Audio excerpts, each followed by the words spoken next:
Thanks for staying with us here on Breakfast Central. Here on News Central, we're heading straight to the second hour. Well, copies of an unsigned document allegedly containing the Edo State Governorship Election Petition Tribunal's ruling have surfaced online, raising concerns about its authenticity.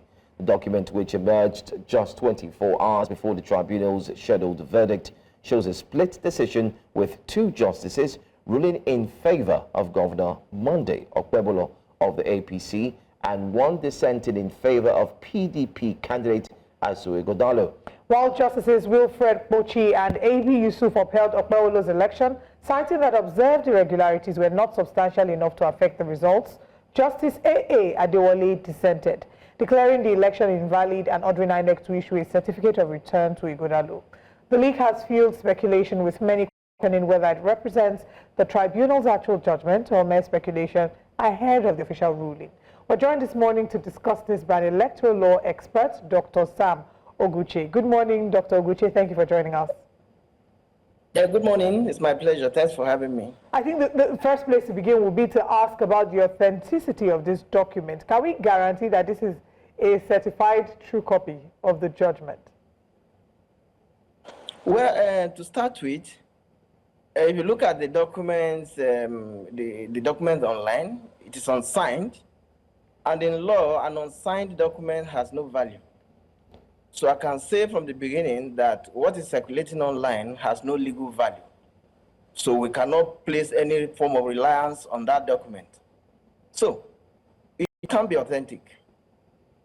All right. So does it mean we should disregard everything that is contained in this leak, given that this leak came out just 24 hours before the actual judgment was meant to be given? Does it not give any semblance of credence to it? Can we not infer 1 or 2 things from this document?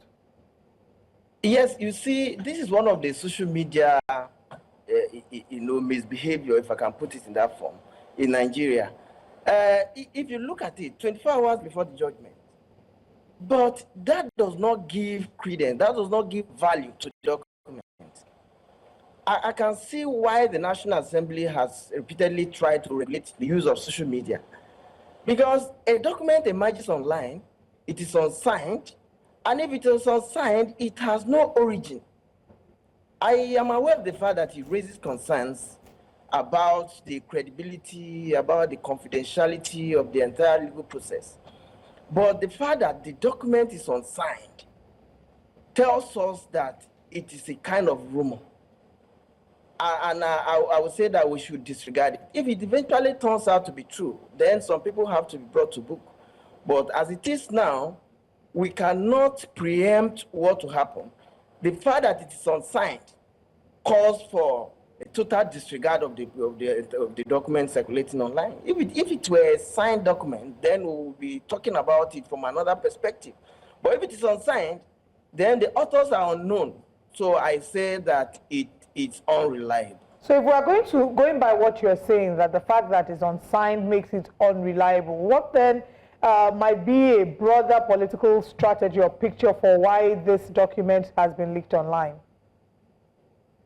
Yes, there can be political dimensions to it. Looking at history, this thing can come up just to whip up sentiments, to cause chaos, because from the document, there's a winner, there's a loser.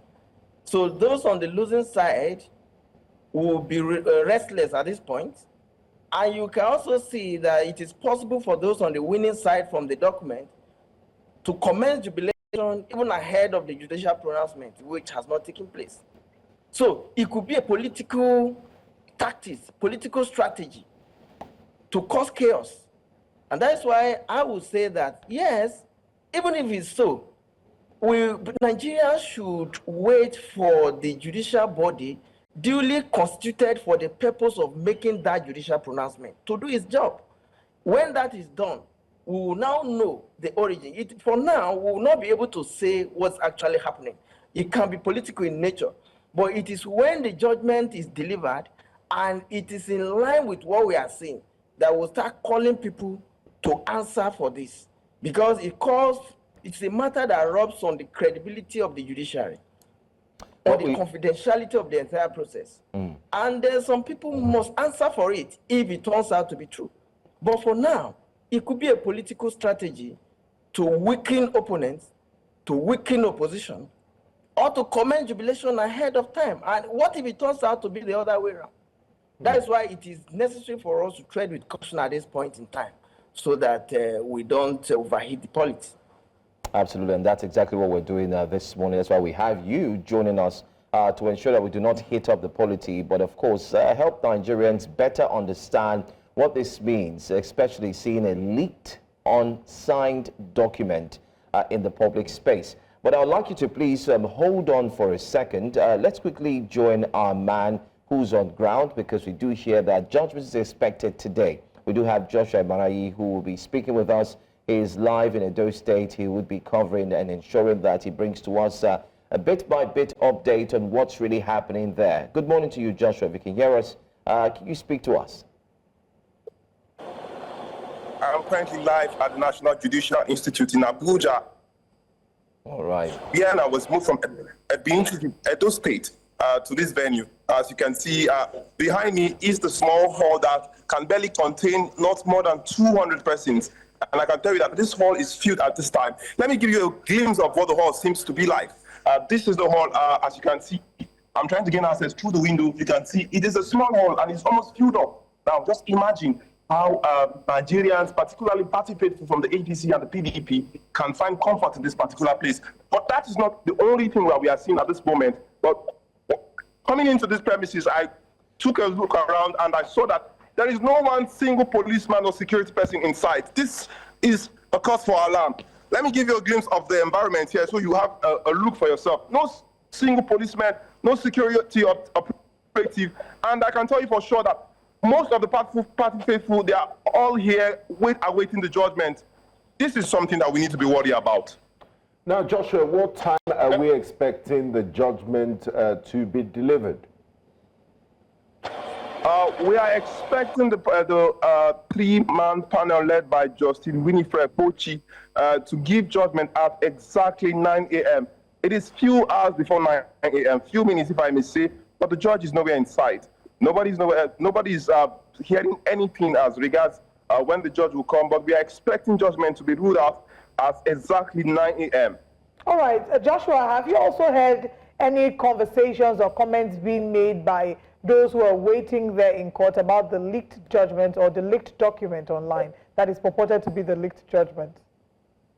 Well, you can share the sentiment of so many people here who are saying that that seems to be like a political strategy to sway public opinion and public perception as regards the judgment of the tribunal. Well, they are saying that the party faithful I've spoke to a couple of times here are seeing it just like another, let me say, propaganda until that particular judgment is being read by the justices of this tribunal. That is only when they can confirm the veracity of that judgment and take necessary actions. But now they are seeing it just as fake news. That is what they are terming that particular piece of document gaining the rounds around social media and several internet platforms.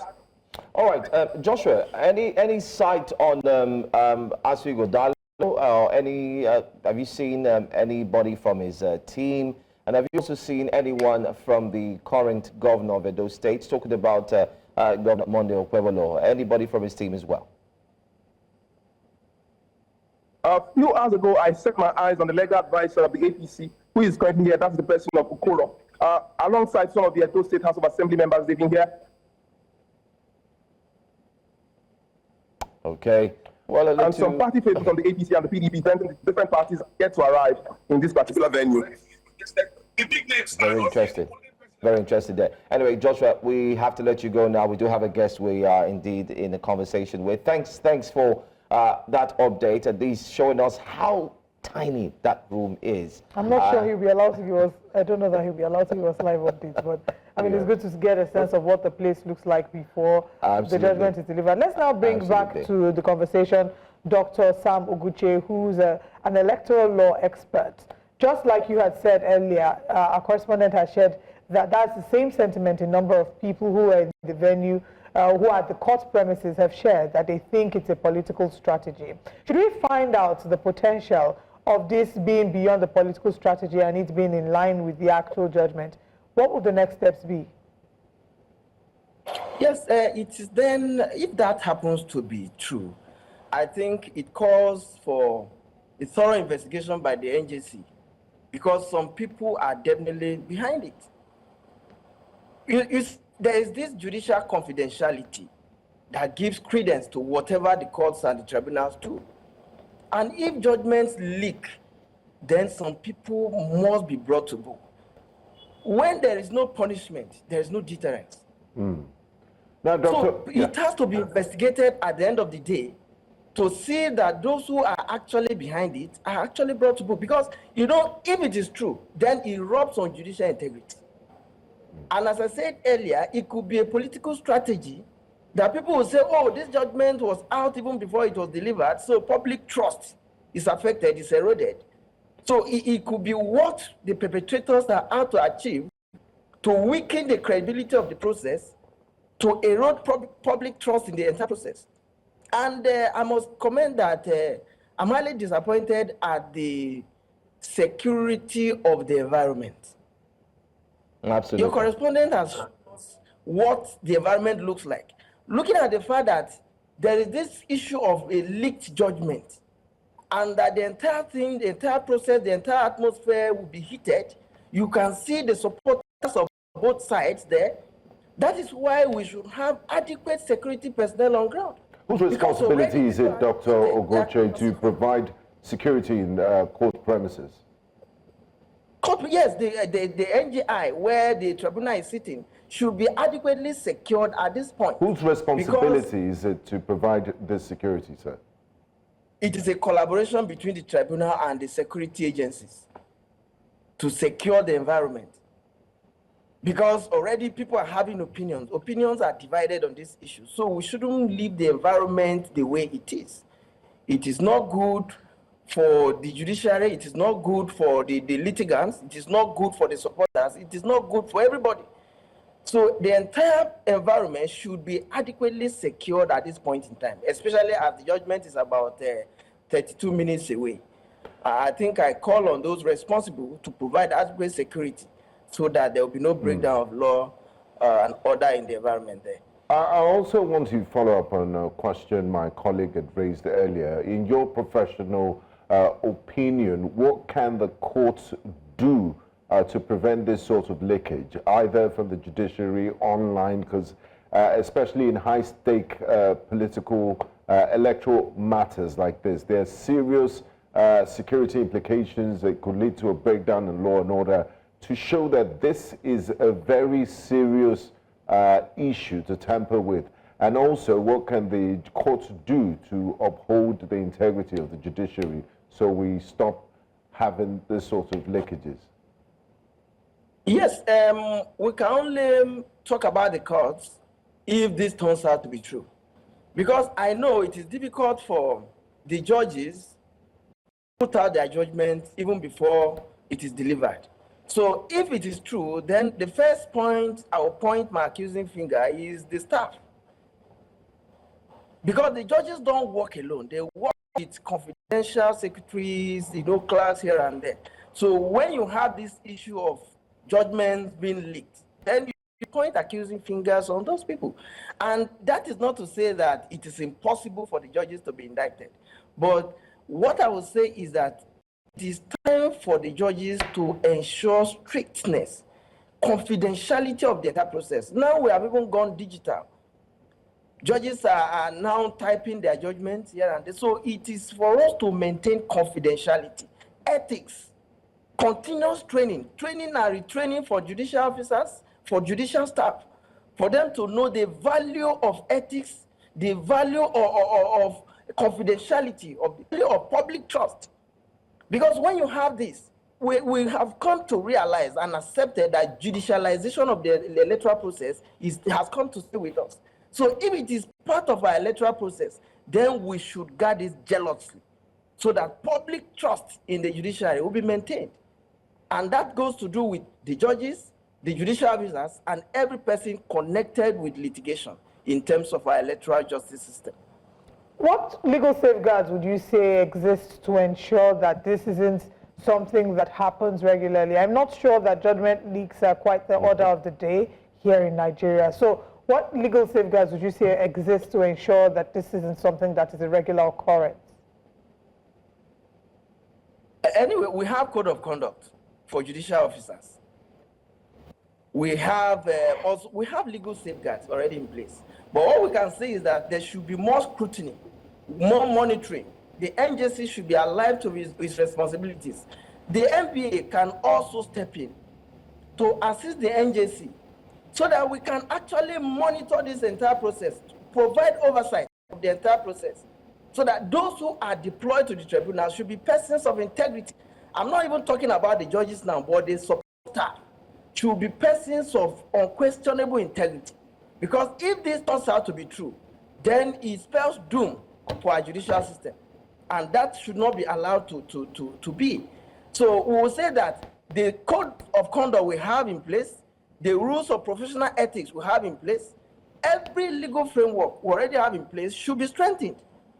That is why we say law is dynamic. When we see lapses, we cover them up by amendment. So the legal framework, I'm not agitating or advocating for a new legal framework, but the codes, the ethical practices, the things we already have in place should be strengthened through proper monitoring and enforcement. And then by the time we put all these things together, we'll have our electoral justice system being impeccable. Now, Dr. Oguche, there's currently a bill in the National Assembly seeking to make the Court of Appeal, I believe, the last court for final adjudication when it comes to electoral matters. What do you make of this, and what impact will it have on our electoral system? Okay, I've read about the bill myself, and I do not believe that that is a prudent step to take. Because if you look at the history of the Supreme Court being the final court in terms of those election petitions, you will see that we are going back to where we are coming from. We are trying to go back. When you make the Court of Appeal the final court, we are definitely going to have conflicting judgments on similar issues. And when you have that, it is inimical to our electoral system. When you have the opportunity of the Supreme Court having to sit over those appeals, we will have a unified judgment, a unified electoral judicial pronouncement system, where we will know that if this is the case, this is how the judgment will turn out to be. But when you make it, you make the Court of Appeal the final court, then you are going to have Abuja division giving a judgment different from what Calabar, Benin, Makurdi will say. And that is not good. You take the Plateau example. The Court of Appeal sacked the legislators. The Supreme Court upheld the election of the governor. What sense do you make out of this? It tells you that if the National Assembly and State Assembly members had the opportunity of approaching the Supreme Court, the verdict would have been a different thing. So I will say that that bill that is seeking to make the Court of Appeal the final court in those election petitions is taking us back to where we are coming from. Because the Supreme Court, being the apex court in those appeals, has a history. We saw mischiefs. We saw the background of the Supreme Court being taken to be the final court. And we shouldn't go back to where we are coming from. We should make progress. We have additional justices of the Supreme Court now. So different panels of the Supreme Court can be hearing various appeals at the same time. If there's anything we should even do, if we see that the composition of the Supreme Court now is not enough, we can amend the Constitution to increase the number of justices of the Supreme Court instead of taking those appeals back to the Court of Appeal for final determination. I don't think that that would do us any good. I think a final question would be, those who would advocate for real-time access to court documents. Is that a conversation we maybe should be visiting in this instance to forestall or to prevent stories like this from making front pages? Are you referring to stories about the leaked judgment? Yes, yes.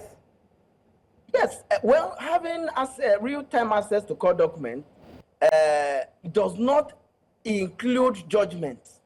it should not include judgment. Judgment should be disclosed only at the point of delivery.